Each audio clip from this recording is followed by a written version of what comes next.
Au nom du Père et du Fils et du Saint-Esprit, ainsi soit-il. J'étais tout heureux. Je venais juste de réparer le pneu de mon vélo et poum, il a éclaté. De plus, j'avais un beau chapelet et je crois bien que je l'ai perdu en route. Enfin, alors nous approchons de Noël. Je voudrais, en ce saint temps, à la fois ce saint temps de Noël qui approche et aussi ce saint temps de l'Avent qui nous permet de nous préparer à cette venue du Sauveur, aborder un sujet qui reste de ce qui peut être appelé les ombres de la nuit. Quand notre Sauveur est venu dans ce monde, il est venu au cœur de la nuit, à minuit, là où la nuit est le plus sombre et le plus obscur. Et il est venu racheter notre humanité. Il est venu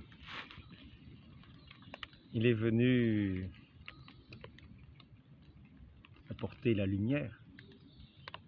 Mais la lumière de ce monde d'obscurité, dans ce monde d'obscurité, afin que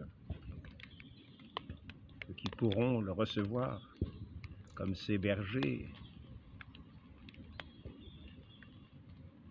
qui vivent dans cette pauvreté, ces bergers qui sont un petit peu ces rebuts de cette société à l'époque, qui sont mis un peu en marge, qui ne sont pas les gens qui sont bien considérés, mais c'est à eux que les anges, alors qu'ils gardent les troupeaux dans les champs, dans les montagnes, dans les champs, dans les monts, sur les monts, voilà que ils entendent ce cortège des anges qui viennent chanter gloire à Dieu, qui viennent leur annoncer la venue de ce Messie, de celui qui vient nous sauver, nous sauver. Il ne faut pas attendre de faux sauveurs, il ne faut pas attendre de faux Messies, de gens qui vont nous tirer de ce monde d'obscurité. Il faut attendre celui qui est véritablement la lumière, qui vient nous porter le salut. Aplanissez le chemin, aplanissez les sentiers, redressez les routes, nous est-il dit. Et ces bergers vivent dans la pauvreté. Et ce sont eux qui, les premiers, ont eu cette grâce d'entendre ces anges et cette annonce de ce Sauveur qui venait, eux qui n'étaient pas corrompus par l'argent, qui n'étaient pas corrompus par tous les honneurs de ce monde, mais qui avaient un cœur simple, et qui ont su, dans cette simplicité des bergers, aller reconnaître leur Messie dans ce petit enfant, dans une étable. Je voudrais aujourd'hui parler de cette obscurité encore, dans laquelle notre Seigneur est venu. Le monde sera toujours le monde.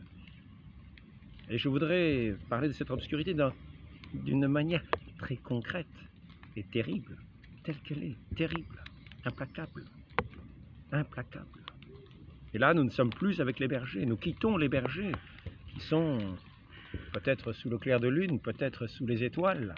Nous quittons les bergers dans ces champs, dans cette terre pastorale qui est ce temps béni où certains, encore à Noël, ce Noël-ci, vont être aptes à entendre de leurs oreilles peut-être cette parole qui se fera à l'intérieur et qui les amènera à entrer dans cette lumière divine, dans cette vie qui les appelle à aller à sa rencontre. Mais je vais vous parler maintenant de ce monde obscur bien concrètement, ce monde qui n'est pas le monde des bergers, qui est le monde de certains dirigeants qui veulent mettre leur règne et non pas celui de Dieu. Et ainsi, d'une façon très concrète, je vais vous parler aujourd'hui de ce que j'ai entendu tout récemment, à savoir que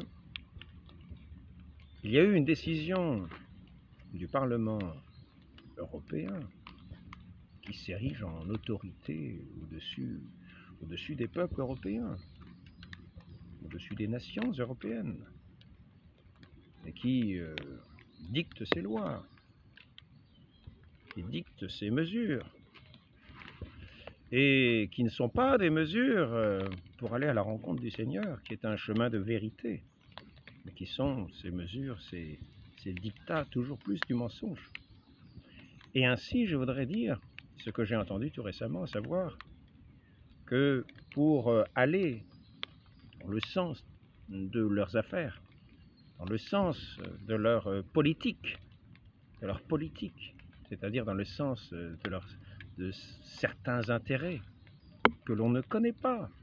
Nous, pauvres bergers, nous ne connaissons pas ces intérêts. Il y en a qui tirent derrière les ficelles, qui connaissent, qu'ils savent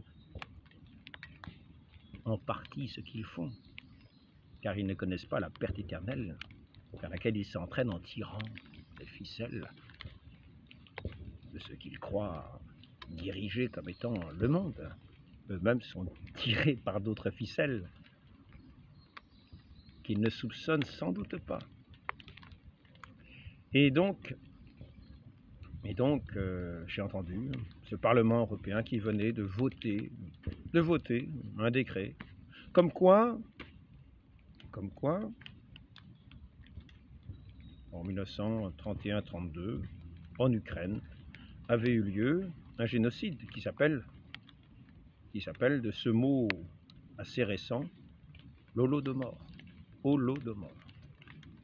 Ce mot Holodomor est né, je crois, dans les années 80, en Ukraine précisément.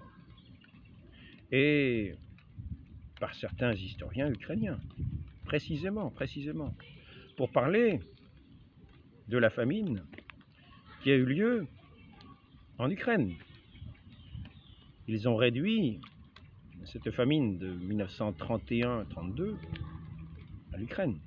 Et ils ont donné un nom qui s'appelle l'Holodomor, pour montrer le côté spécifiquement ukrainien de cette famine. Je parle de ces historiens. Et c'est donc, ils ont utilisé ce mot, ils ont peut-être inventé le terme, en tout cas c'était un terme qui n'était pas connu tellement avant, Holodomor, 1980. Et c'est ce terme-là qui est utilisé aussi par le Parlement européen. Vous voyez, je vous parlais des obscurités. Nous sommes dans les obscurités de la nuit. Et bientôt, minuit va arriver. Nous serons la lumière, la vraie lumière. En attendant, ce n'est pas la lumière, là, ce sont les obscurités de ces dictats sortis de ces parlements d'où on veut tirer les ficelles du monde. Et donc, on a voté en disant que l'Holodomor, qui est donc reconnu comme tel dans son nom, l'Holodomor, vous connaissez la référence, c'est sorti, un mot qui est sorti d'Ukraine dans les années 80. L'Holodomor était donc un génocide qui était spécifiquement de la part des Russes contre les Ukrainiens qu'ils avaient en haine. Et alors, ce qu'on a pu voir, cette dame au Parlement européen qui arrive et qui dit la chose suivante, il venait sentait la haine que les Russes pouvaient avoir pour les Ukrainiens, sortie de la bouche de cette dame au Parlement européen. Donc toujours montrer que les Russes étaient des gens détestables, qui ont voulu ce génocide ukrainien et qui venaient prendre les céréales aux Ukrainiens. Les méchants Russes qui avaient en haine les Ukrainiens et qui voulaient les faire disparaître, venaient leur prendre, non pas le pain de la bouche, mais ce qui servait à faire le pain, les céréales, le blé. Alors, je voudrais mettre les choses dans leur contexte, faire les choses dans leur contexte, car il est toujours bien de rétablir les vérités historiques. Donc, ce terme Holodomor est un terme propre à l'Ukraine, qui a été créé à peu près dans les années 80, je le répète. Et en fait, si on veut placer ce qui s'est passé dans ces années-là, dans le contexte, on pourra souligner, avant de faire ce développement, je voudrais quand même faire un rappel, c'est qu'aujourd'hui, bien sûr, le Parlement européen, faute ce décret officialise cette histoire officielle, vous vous rendez compte? Il y a des historiens qui peuvent avoir des avis divers, mais le décret de l'Assemblée européenne a décrété du point de vue historique que c'était l'Holodomor et qu'effectivement il y avait eu ce génocide. C'est un décret, maintenant vous n'avez plus le droit d'en parler. Et d'ailleurs, peut-être sur certains documents, d'autres versions ont commencé à disparaître, ce qui fait qu'il sera très difficile de connaître la vérité historique. Maintenant, j'ai fait une autre recherche et j'ai regardé famine en Union soviétique, je crois que c'est quelque chose comme ça. Donc, famine en Union soviétique, la famine en Union soviétique, je ne me souviens plus le terme que j'ai utilisé. Et c'est toujours intéressant parce que c'est une autre porte d'entrée. Vous voyez, quand vous dites Holodomor, vous êtes orienté aussitôt vers le génocide, envers le peuple ukrainien. Et ce génocide qui veut rappeler à cet autre génocide de ces vilains Russes aujourd'hui, qui voudraient à nouveau le génocide du peuple ukrainien en coupant l'électricité, l'eau, etc. Parce que s'ils font ça, c'est le Parlement européen le laisse sous-entendre, c'est uniquement par haine des Ukrainiens pour les faire disparaître. Voilà. Donc je voudrais, pour rappeler, rétablir les vérités historiques, pour ne pas nous faire entrer dans des mouvements de pensée qui sont faussés et nous faire tirer par des ficelles. Donc pour rétablir, pour ne pas se faire tirer par les ficelles, pour ne pas être des pantins, eh bien il faut rétablir les vérités historiques. Donc en fait il y a eu dans l'Union soviétique naissante, il y avait déjà eu une famine en 1921. Après la Révolution et les troupes de la Révolution, il s'est trouvé que toute l'agriculture a été désorganisée. Et donc il y a déjà eu une famine qui a sévi, je crois bien que c'est sur la Volga, et puis plutôt au sud de la Russie, hein, le pays du sud, hein, la région sud un petit peu. Et ça a fait déjà 1 million de morts, hein, 1 million de morts, 1 million de morts pour cette famine. Et donc, après ça, nous avons eu, en 1928, le premier plan quinquennal. Le premier plan quinquennal, parce que l'URSS a ensuite marché par plans quinquennaux. Vous voyez, on planifie, sans tenir compte forcément des réalités, mais on planifie. On ne tient pas du tout compte de la Providence. La Providence, elle n'existe pas. Pour le régime communiste, le régime révolutionnaire, on a enlevé Dieu, on reste purement dans les ténèbres, et dans ces ténèbres, on fait nos plans. On veut faire surgir un monde à partir d'un chaos, à partir de ténèbres, justement. Et établir un monde nouveau à partir de ce. On dit que rien n'existe, et donc on fait tout selon la planification que l'on veut faire. Et donc là, c'était de la cité, l'État, on peut dire, ouvrier. Hein. Donc il fallait organiser l'État ouvrier et industriel, parce que s'il y a des ouvriers, c'est qu'il y a une industrie. Donc il faut faire un État industriel. Et donc par conséquent, on a voulu industrialiser l'agriculture et la rendre aussi... la rendre efficace. Alors on a fait une refonte complète de tout ce qui était agricole.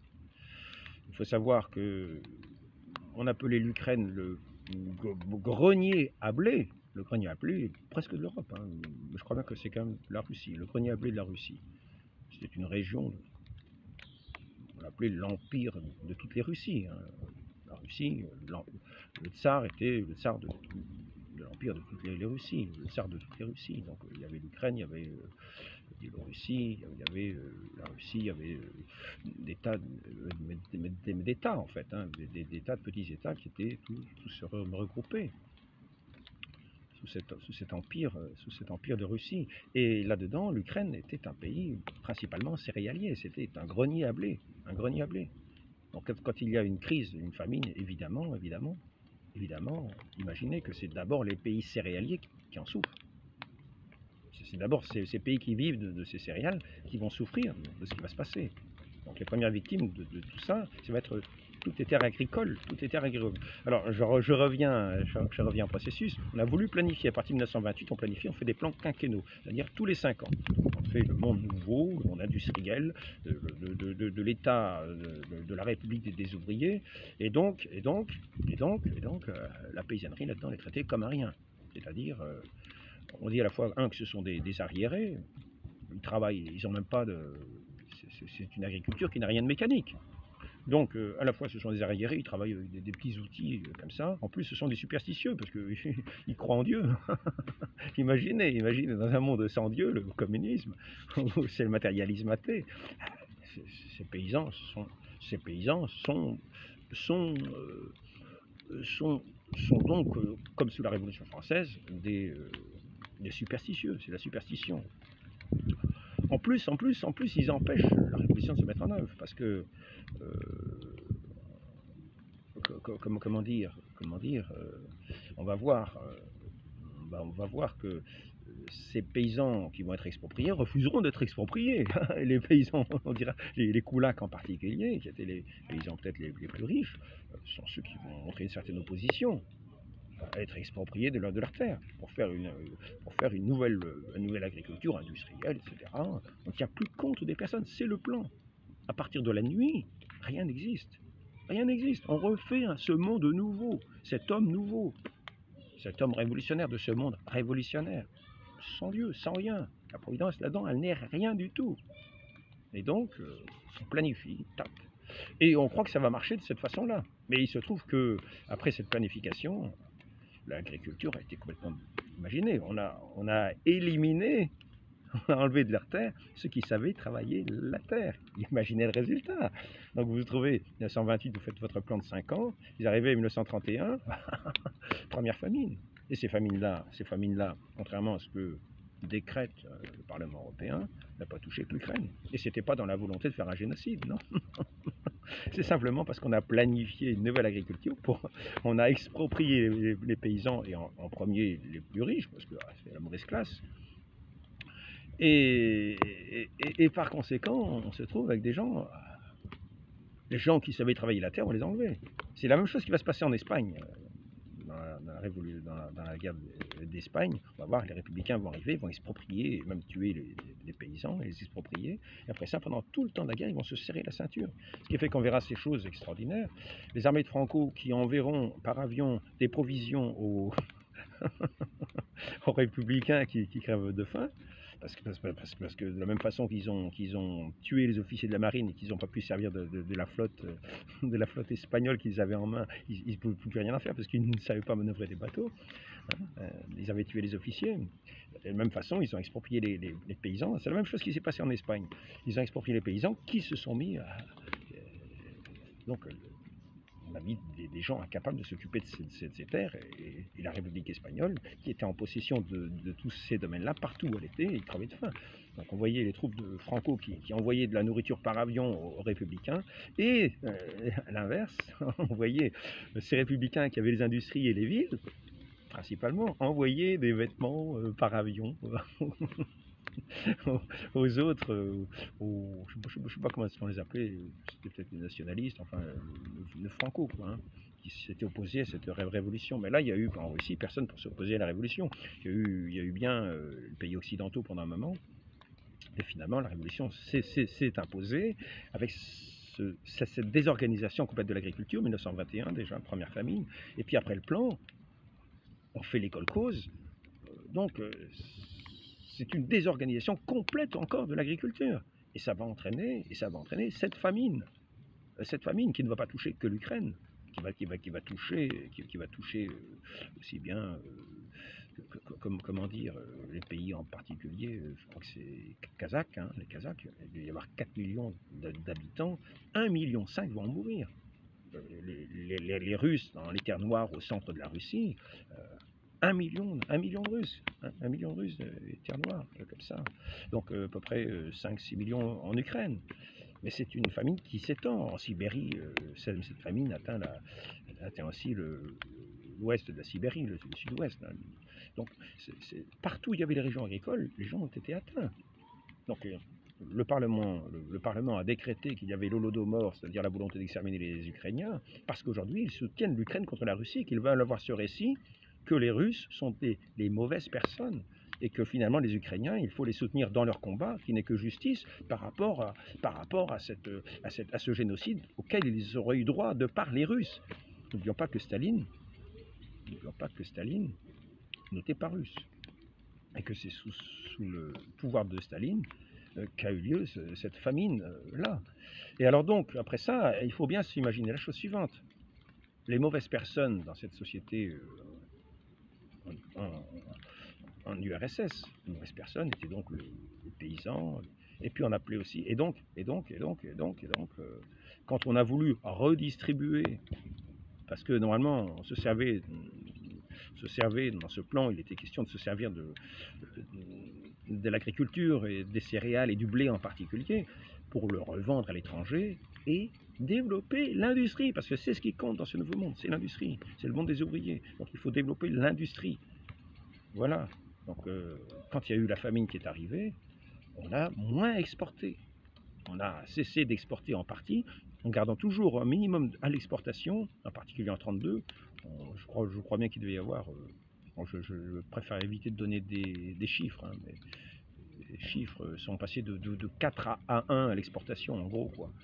L'exportation, puis après ça, on s'est mis à distribuer aux populations, mais en priorité, on a commencé par approvisionner en blé, en nourriture, ceux qui servaient dans l'armée communiste et leurs familles. Voilà, priorité. Après ça, bah, bien sûr, ceux des villes, plutôt les villes, mais enfin, le monde qui était lié à la Révolution. Et puis en dernier, bien sûr, ces riches propriétaires terriens, ces anciens riches propriétaires terriens, ce qu'on appelle aussi ce qu'on appelait les parasites. Les parasites, eux, non, ils n'avaient pas droit, eux, ils crevaient de faim. On les laissait crever de faim, on ne distribuait pas eux en premier. Hein. Et puis, donc les paysans ne distribuaient pas non plus à eux en premier, donc les gens à la campagne, ils crevaient de faim. Mais ce n'était pas une volonté de faire mourir le peuple ukrainien, non, c'est vraiment une famine. Et on a commencé par servir les siens, c'est-à-dire les révolutionnaires ont commencé par servir les leurs. Et en dernier, les inutiles, ce qu'ils appelaient les inutiles, les koulaks, etc. Donc, voilà, je voulais juste rétablir ce sens-là. Rétablir ce sens-là en voyant qu'il ne faut pas nous tromper. Quand nous sommes dans ce monde obscur utilise aussi certains mots qui permettent d'entrer dans ces obscurités. Et là en particulier, il y a un mot qui s'appelle holodomor, mais si vous utilisez le mot famine dans les républiques soviétiques, vous verrez que cette famine est bien plus large. Et si vous utilisez le mot holodomor, c'est un mot proprement né en Ukraine pour désigner ce qui s'est passé strictement en Ukraine, en réduisant la famine à l'Ukraine. Ce n'est pas vrai. La famine ne s'est pas réduite à l'Ukraine, qui était quand même le grenier à blé, et donc la famine touchait spécialement, peut-être plus fortement l'Ukraine que d'autres endroits. Il y a donc de lumière un petit peu. Je parle de l'obscurité, mais je crois qu'on a perdu un petit peu de lumière. On va voir si ça va se revenir.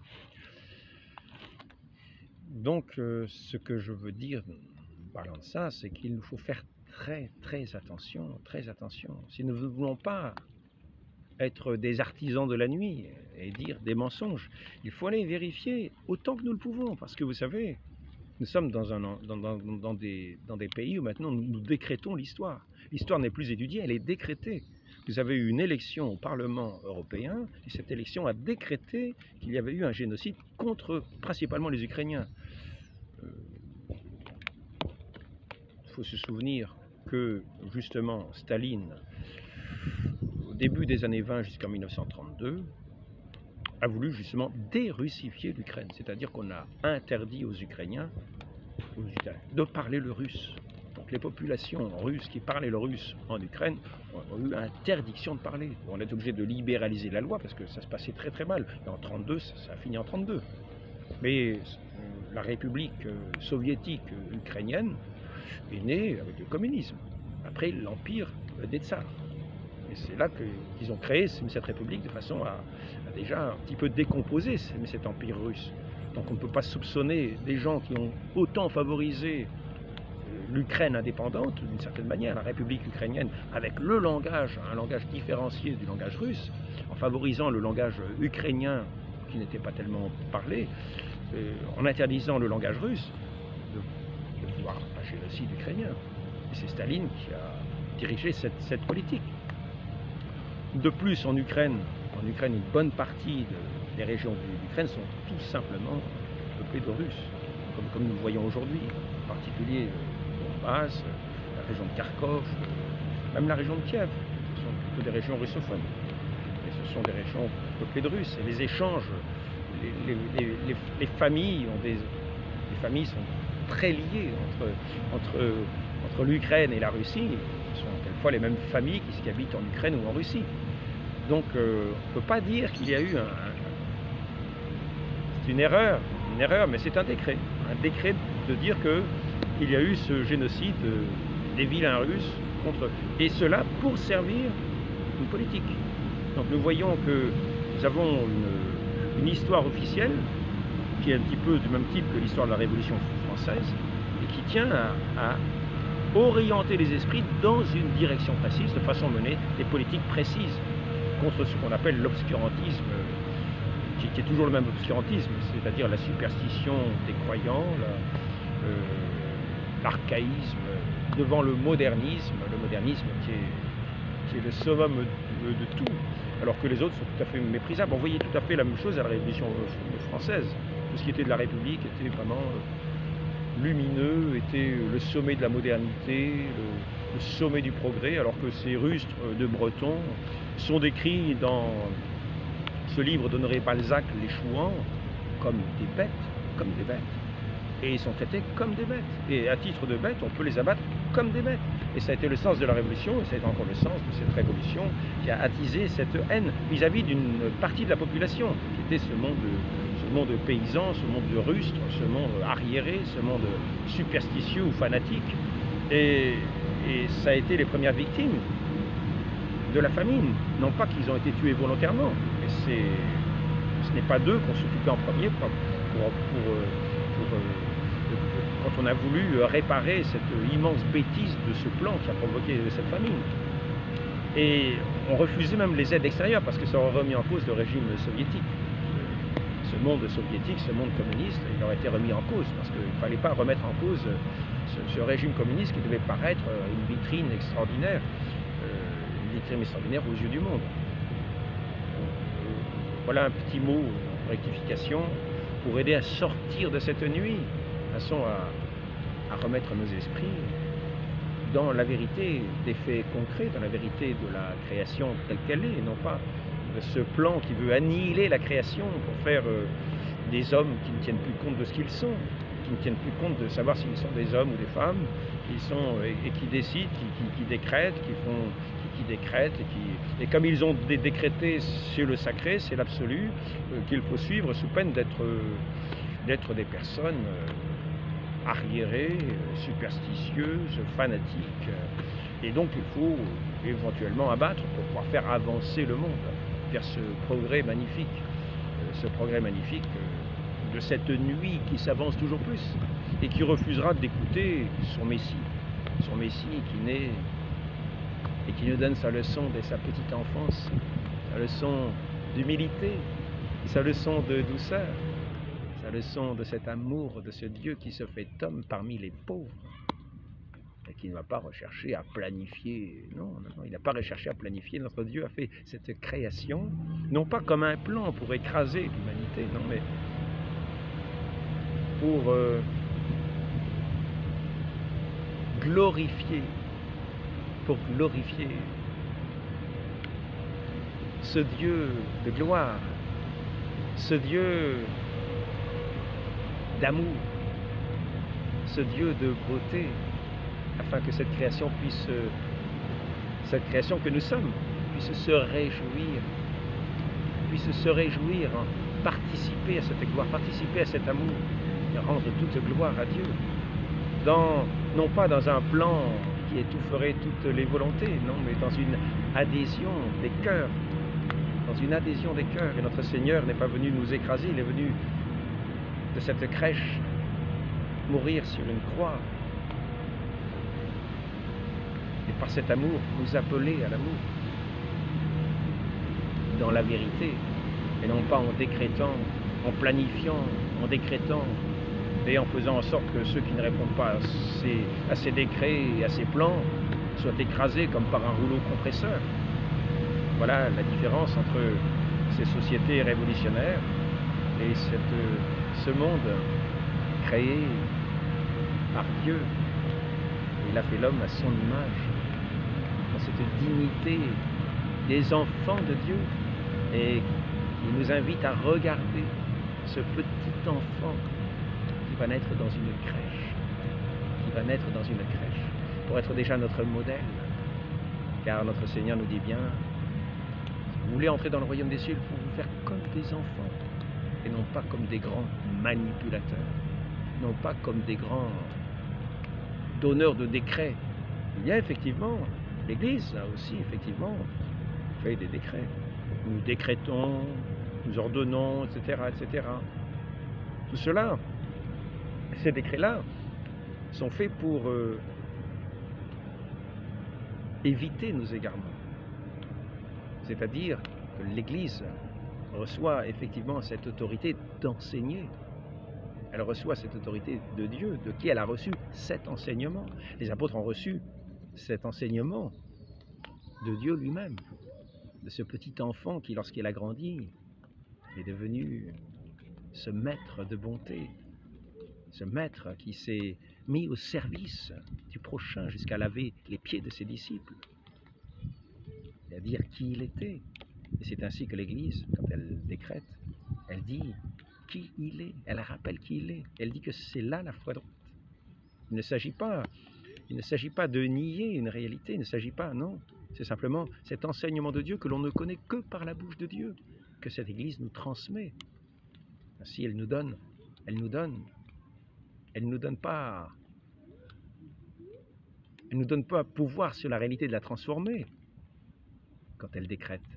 Mais dans ses décrets, dans ses lois, elle nous transmet.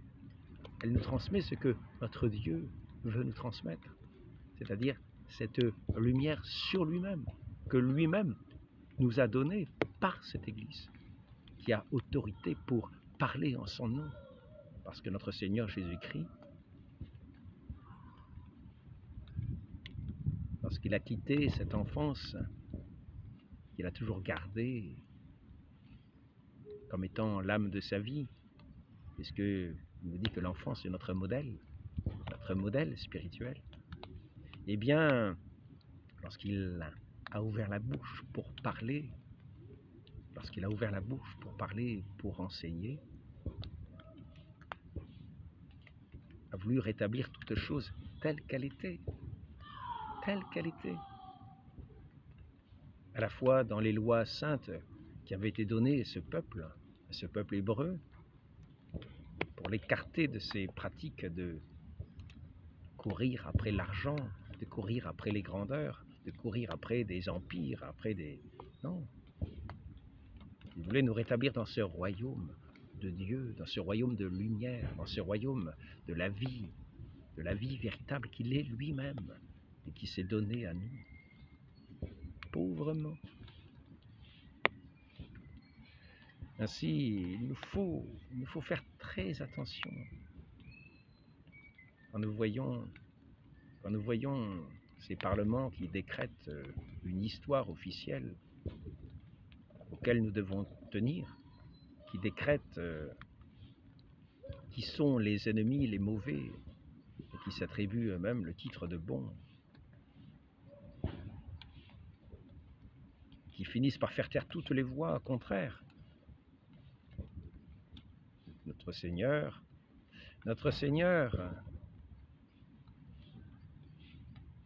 il est vrai, a chassé les démons, mais il rendait la vue aux aveugles, l'ouïe aux sourds. Aux malades, il rendait la santé.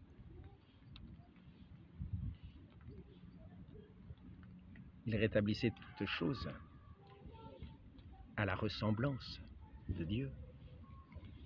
Tout ce que ne font pas ces sociétés révolutionnaires qui veulent planifier et écraser. Ainsi, gardons nos regards sur notre Seigneur, sur celui qui est la lumière, et faisons bien attention d'être fidèles en toutes choses, non pas à tomber dans l'orientation de ces sociétés qui décrètent des vérités qui n'en sont pas, afin de combattre des ennemis et de poursuivre des intérêts qui sont propres, et de nous faire les suppôts de ces coureurs d'intérêts. Mais sachons contempler celui qui nous mène à lui, dans cet esprit de pauvreté, dans cet esprit d'humilité, qui doit attirer non seulement notre intelligence à cette beauté de cette divine enfance, à cette beauté de cette vie toute donnée à ce Dieu qu'il est, que nous voyons quand nous le contemplons, que nous voyons dans tous ses gestes, que nous voyons quand nous contemplons ses regards, dans toute cette dignité, cette humanité qu'il est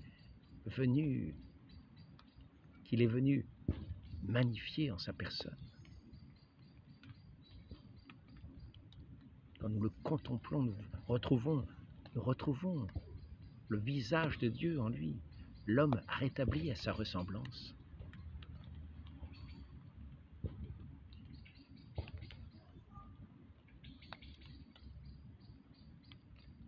Et nous entrons dans ce vrai jour, dans cette vraie lumière